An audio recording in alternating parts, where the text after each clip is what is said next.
آج کا ولاگ جو ہے وہ بہت بہت بہت زبردست ہونے والا ہے، اور ثم الحمدللہ آپ سب کی دعاؤں کے ساتھ اللہ پاک نے اس قابل سمجھا، حاضر ہوا ہوں، اور سب کے لیے خصوصی دعا ہوگی۔ لا شریک لک لبیک لبیک اللہم لبیک لبیک لا شریک لک لبیک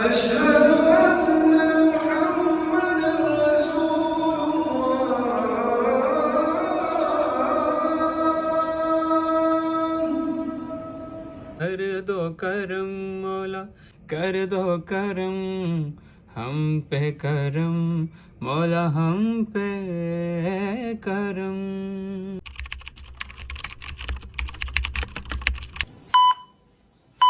السلام علیکم، سب لوگ کیسے ہیں؟ امید کرتا ہوں خیر و عافیت سے ہوں گے۔ آج کا ولاگ جو ہے وہ بہت بہت بہت زبردست ہونے والا ہے، کیونکہ میں نے آپ سب سے وعدہ کیا تھا، آپ سب سے پرومس کیا تھا کہ میں اپنی لائف کی جو جرنیز ہیں وہ آپ کے ساتھ ضرور شیئر کروں گا۔ تو سب سے پہلے جو میں نے آغاز لیا تھا وہ عمرے سے لیا تھا، تو میں نے سب سے پہلے اپنا ولاگ جو ہے وہ یہی سوچا کہ عمرے والا ہی اپلوڈ کروں، اور 2023 کی کچھ میموریز ہیں جب میں فرسٹ ٹائم عمرے کے لیے گیا تھا، تو آج میں آپ کے ساتھ وہ ضرور شیئر کروں گا۔ ایسا نہیں ہے کہ میں آج جو ہے نا ولاگ نہیں بنا سکتا یا میرے پاس ٹائم نہیں ہے، بٹ میں نے آپ سے جو پرومس کیا تھا وہ میں انشاءاللہ پورا کروں گا، اور آپ کے ساتھ ویڈیو آج کی شیئر کرتا ہوں۔ تو ویڈیو کو ضرور دیکھیے گا، واچ کیجیے گا، آپ کو بہت اچھی لگے گی۔ تھینک یو سو مچ۔ یہ سفر ہے جی 29 اکتوبر 2022 کا، اور ہم نے آج کے دن اپنے سفر کا آغاز کیا تھا۔ ہم جا رہے تھے عمرے کے لیے، اور میں بہت ایکسائٹڈ تھا، اور اس رب کریم کا بہت شکر گزار تھا کہ مجھے اس ناچیز بندے کو اس قابل سمجھا کہ میں ان کے گھر کا دیدار کر سکوں۔ تو میں نے اپنے سفر کا آغاز کیا، اپنی پیکنگ کی اچھے سے، اور اپنے سفر کی طرف روانہ ہو گیا۔ سب سے پہلے تو میں نے بورڈنگ کروائی، بورڈنگ پاس لے کے تو پھر میں کاؤنٹر پہ گیا۔ کاؤنٹر پہ جا کے میں نے یہ سوچا کہ ہم یہاں پر اپنا احرام چینج نہیں کریں گے، جیسے ہی ہم جدہ کی حدود میں داخل ہوں گے اس سے پہلے میں اپنا احرام چینج کر لوں گا۔ جیسے ہی میں پلین میں بیٹھا تو میں نے پلین میں بیٹھتے ہی لبیک اللہم لبیک لبیک لا شریک لک لبیک ان الحمد والنعمت لک والملک لا شریک لک لبیک کی صدائیں بلند کر دی۔ تھوڑی ہی دیر میں جہاز نے ٹیک آف کیا، لیکن میں آپ کو یہاں پہ ایک بات بتاتا چلوں کہ اس فلائٹ سے پہلے میں اپنی ایک فلائٹ مس کر چکا تھا، پھر میں نے نیکسٹ یہ فلائٹ پکڑی تو میں اپنی منزل کی طرف رواں ہوا، لیکن میری زبان پر جو ہے وہ کلمات یہی جاری تھے، لبیک اللہم لبیک لبیک لا شریک لک لبیک ان الحمد والنعمت لک والملک لا شریک لک لبیک۔ کچھ سفر طے کرنے کے بعد ہمارے لیے کھانا پیش کیا گیا، اور کھانا تو ایمریٹس کا آپ کو پتہ ہی ہے کہ واللہ سبحان اللہ کتنا کمال کا ہوتا ہے۔ جیسے جیسے میں اللہ کے گھر کے قریب جا رہا تھا میرے دل کی دھڑکنیں جو ہے وہ تیز ہو رہی تھی۔ ایئرپورٹ کی ویڈیو میں نہیں بنا سکا کیونکہ وہاں پر الاؤ نہیں ہے، اس لیے میں نے سوچا کہ میں اپنی ویڈیو کا آغاز یہاں سے شروع کر لیتا ہوں۔ تھوڑی ہی دیر کے بعد ہم اپنے ہوٹل کی جانب چلے گئے، اور ہوٹل میں جا کر تھوڑی دیر ریسٹ کیا۔ یہ وہ ہوٹل ہے جو کہ آپ پکچرز میں ویڈیوز میں دیکھتے ہیں۔ اس ہوٹل کا نام کلاک ٹاور ہے، میں نے یہاں پر سٹے کیا تھا اپنی فیملی کے ساتھ۔ یہ دیکھیے گا ذرا، یہ، اور ثم الحمدللہ آپ سب کی دعاؤں کے ساتھ اللہ پاک نے اس قابل سمجھا، حاضر ہوا ہوں، اور سب کے لیے خصوصی دعا ہوگی۔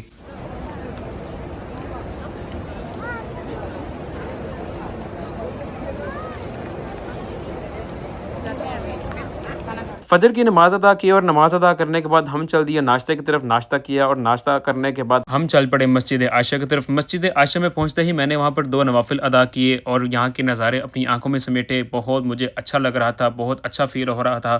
مسجد عائشہ سے نکلے اور مکے کی طرف چل پڑے۔ جیسے ہی مکے میں داخل ہوا تو میری آنکھوں میں جو اشک بار تھے میں آپ کو وہ بتا نہیں سکتا کہ میری پہلی نظر جب کعبے پہ پڑی تو میرے لبوں پر بس یہی نعت جاری تھی کہ جب پہلی نظر میری اس کعبے پہ جائے گی دل جھوم سا جائے گا، میں کعبے کو دیکھوں گا۔ ویسے تو آپ سب لوگ بھی جانتے ہیں کہ سجدہ صرف اللہ کی ذات کو کرنا چاہیے، لیکن میری اس وقت یہ کیفیت تھی کہ میں آپ کو نہیں بتا سکتا کہ مجھے کچھ سمجھ نہیں تھا آ رہا کہ میں کیا کروں کیا نہ کروں، کیونکہ انسان کے اوپر کیفیت ہی ایسی ہوتی ہے کہ اس کو کچھ سمجھ نہیں آتا کہ وہ کیا کرے اور کیا نہ کرے۔ لیکن میں نے سب کے لیے دعا کی، اپنے والدین کے لیے، اپنے بہن بھائیوں کے لیے جو مسلمان فوت ہو گئے ہیں سب کے لیے۔ لا شریک لک لبیک لبیک اللہم لبیک لبیک لا شریک لک لبیک لبیک اللہم لبیک کی صداؤں کے ساتھ میں نے اپنے عمرے کا آغاز کیا، اور جو 7 چکر ہوتے ہیں اس کے دوران جو کلمات طیبات ہوتے ہیں وہ پڑھے الحمدللہ سے۔ گرمی کی شدت تو بہت زیادہ تھی، لیکن اس جگہ پر آپ کو ایسا بالکل بھی فیل نہیں ہوتا، کیونکہ آپ اپنے عمرے میں اتنے مگن ہوتے ہیں، اپنے رب سے دعائیں کر رہے ہوتے ہیں، اپنے رب سے باتیں کر رہے ہوتے ہیں، اور آپ بس یہ سوچ رہے ہوتے ہیں کہ کسی طرح سے میری بخشش ہو جائے، کسی طرح سے اللہ مجھ سے راضی ہو جائے،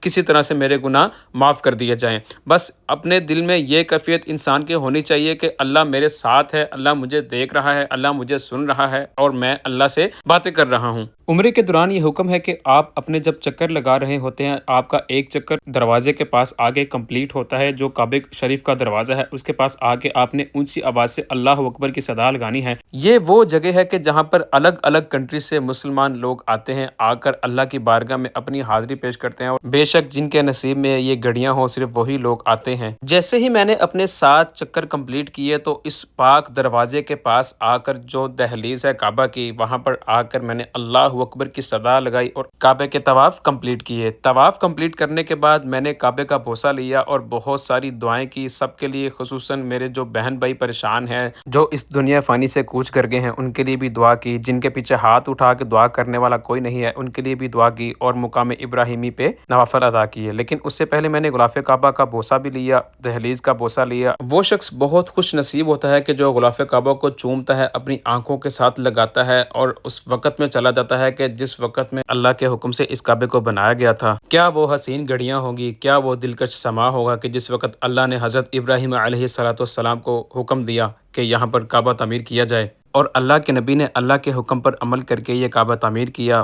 بوسہ لیتے ہی میں چل پڑا مقام ابراہیمی کی طرف، لیکن یہاں پر مجھے حجر اسود کا بوسہ نصیب نہیں ہوا، اور وہ بہت خوش قسمت انسان ہے جس کو حجر اسود کا بوسہ نصیب ہوتا ہے۔ مقام ابراہیمی پر نوافل ادا کرنے کے بعد حکم ہے کہ آپ آب زمزم پیئے، اور دوران عمرہ یہ لازم ہے کہ آپ اس کے فرض سے لازمی سرخرو ہوں، آپ کو پتہ ہونا چاہیے، اور سب چیزیں اگر آپ کو نہیں پتہ تو آپ یوٹیوب سے دیکھ سکتے ہیں یا کسی مفتی کی ہیلپ لے سکتے ہیں۔ آب زمزم پینے کے بعد ہم چل پڑے صفا مروہ کی سعی کرنے کے لیے، اور آپ کو میں بتاتا چلوں کہ اس کے بھی آپ نے 7 چکر ہی لگانے ہوتے ہیں، اور اس کی بھی مختلف دعائیں ہیں۔ کچھ لوگ ایسے بھی ہوتے ہیں کہ جو اس بات سے بے خبر ہوتے ہیں کہ ان کو بالکل بھی نہیں پتا کہ ہم نے یہاں پر کون سی دعا پڑھنی ہے، لیکن ان کی سہولیات کے لیے بورڈز لگا دیے گئے ہیں، یہاں پر وہ بالکل سامنے دیکھ کر دعا پڑھ سکتے ہیں۔ صفا مروہ کی سعی کے دوران آپ کو کچھ لوگ یہاں پر بھاگتے ہوئے بھی نظر آئیں گے، اور یہ حکم ہے کہ آپ بھاگ کر بھی صفا مروہ کی سعی کریں۔ میں نے وہاں پر ایسے لوگ دیکھے کہ جو چلنے سے قاصر ہیں، لیکن اللہ نے ان کو اتنی طاقت بخشی ہے، اتنی قوت بخشی ہے کہ وہ بھاگ کر صفا مروہ کی سعی کرتے ہوئے آپ کو دکھائی دیں گے۔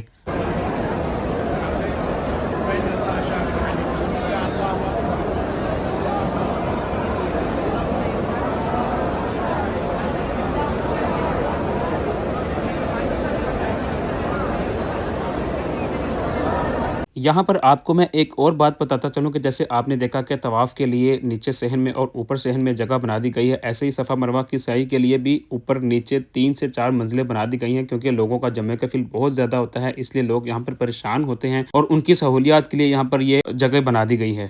صفا مروہ کی سعی کمپلیٹ کرنے کے بعد میں پہنچا سلون میں۔ یہاں پہنچتے ہی میں نے حجامت کروائی۔ یہ میں آپ کو بتاتا چلوں کہ گیٹ نمبر 79 کے بالکل سامنے ایک مال ہے، اس مال کے اندر آپ کو یہ شاپس مل جائیں گی، آپ وہاں سے حجامت کروا سکتے ہیں۔ یہاں پر آپ کو ہمارے Pakistani, Indians, Bengali, multiple countries سے ملیں گے لوگ، جو کہ آپ کو اپنی طرف کھینچیں گے، لیکن آپ نے پورا مال وزٹ کرنا ہے۔ جہاں پر آپ کو لگے گا کہ مجھے یہاں پر کروا لینی چاہیے تو آپ وہاں پر جائیں اور اپنے پیسے بچائیے۔ کچھ ہی لمحات کے بعد ہماری حجامت کمپلیٹ کر دی گئی، اور ہم سے پہلے پوچھا گیا تھا کہ یہ آپ کا پہلا عمرہ ہے یا دوسرا عمرہ ہے، کیونکہ اگر آپ دوسرا یا تیسرا عمرہ کرتے ہیں تو آپ اپنی مرضی سے تھوڑے سے بال کٹ کروا سکتے ہیں، کیونکہ حضور نے لاسٹ میں جو عمرے کیے ہیں ان میں تھوڑے بال کٹوائے تھے، تو آپ ان کو پہلے بتا دیں کہ یہ ہمارا پہلا عمرہ ہے تو وہ آپ کی کمپلیٹ حجامت کر دیں گے۔ جیسے ہی میں نے اپنا عمرہ کمپلیٹ کیا، میں ایک بار پھر اللہ کی بارگاہ میں حاضر ہوا، جا کر وہاں پر شکرانے کے نفل ادا کیے، اللہ کی بارگاہ میں دعا کی کہ اللہ پاک مجھے یہ سعادت بار بار نصیب فرمائے، آمین ثم آمین۔ اور اپنا عمرہ کمپلیٹ کرنے کے فوراً بعد میں روم میں گیا۔ روم میں جاتے ہی میں نے غسل کیا، غسل کر کے میں نے چینج کیا، چینج کر کے ہم لوگ چل پڑے زیارتوں کی طرف، کیونکہ وہ جگہ بھی دیکھنا بہت ضروری تھی، جیسا کہ جبل رحمت، غار سور، غار ہیرا۔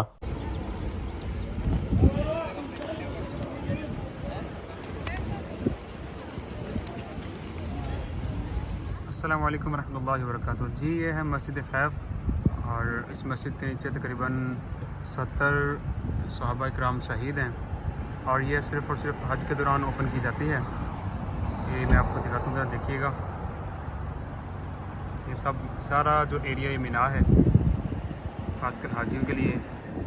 لے جی، یہ وہ مقام ہے کہ جہاں پر حاجی آتے ہیں حج کے بعد، یہاں پر آ کے شیطان کو کنکریاں مارتے ہیں۔ یہ وہ جو آپ کو نظر آ رہے ہیں وہ امبریلا ٹائپ، اور وہ جو پنکھے چل رہے ہیں میں آپ کو تھوڑا دکھاتا ہوں۔ یہ آپ کو اس کے اندر بلیک سٹون نظر آئے گا، یہ بڑا سا جو ایسے نہیں نظر آئے گا بیکاز یہ کی طرح وہ بلیک ہے۔ ناظرین یہ ہے غار ثور، وہ اونچائی پہ آپ دیکھ سکتے ہیں۔ چونکہ ٹائم کافی ہو چکا ہے اور مسافت بہت زیادہ ہے، تقریباً 3 سے 4 گھنٹے لگتے ہیں اور ٹائم کافی ہو چکا ہے، شام ہو چکی ہے۔ انشاءاللہ امید ہے کہ میں دوبارہ یہاں پر حاضر ہوں گا۔ اللہ پاک یہ بابرکت سعادتیں، مبارک سعادتیں بار بار دیکھنے کی توفیق عطا فرمائے، آمین ثم آمین، جزاک اللہ۔ یہ ہے مسجد جن، جہاں پر حضور نبی اکرم صلی اللہ علیہ وسلم نے سورۃ جن پڑھی تھی، اور جو یہاں پر موجود تھے جن، اور اس میں جو غیر مسلم تھے وہ بھی مسلمان ہو چکے تھے۔ سبحان اللہ، الحمدللہ، ماشاءاللہ، بہت ہی پیارا۔ یہ آپ دیکھ سکتے ہیں، یہ اس کی انٹرس ہے۔ میں ویسے اپنی لائف میں فرسٹ ٹائم ایسی مسجد دیکھ رہا ہوں۔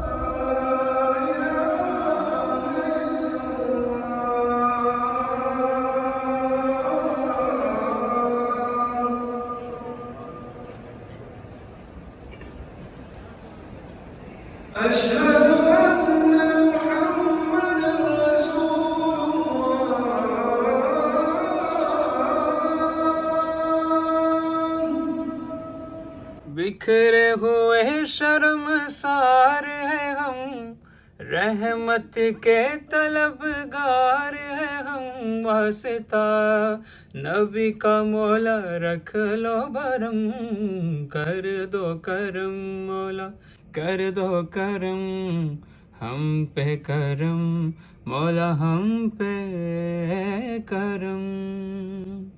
دوستو، اللہ پاک نے مجھے سعادت بخشی۔ میں نے 4 دن کا سٹے مکہ شریف میں کیا اور 3 دن کا سٹے مدینہ شریف میں کیا، لیکن میں آپ کو یہ بتاؤں کہ 4 دن میں نے 4 ہی عمرے کمپلیٹ کیے۔ بات کی جائے ویڈیوز کی تو ویڈیوز تو بہت زیادہ ہیں، میں نے اس لیے کچھ ویڈیوز ایڈ کر کے آپ کو مکمل زیارتیں کروا دی ہیں، اور میری دعا ہے کہ اللہ پاک آپ کو بھی یہ سعادت بار بار دیکھنا نصیب فرمائے۔ ملتے ہیں کل ایک نئی ویڈیو کے ساتھ، اپنا بہت زیادہ خیال رکھیے، بہت شکریہ، اللہ حافظ۔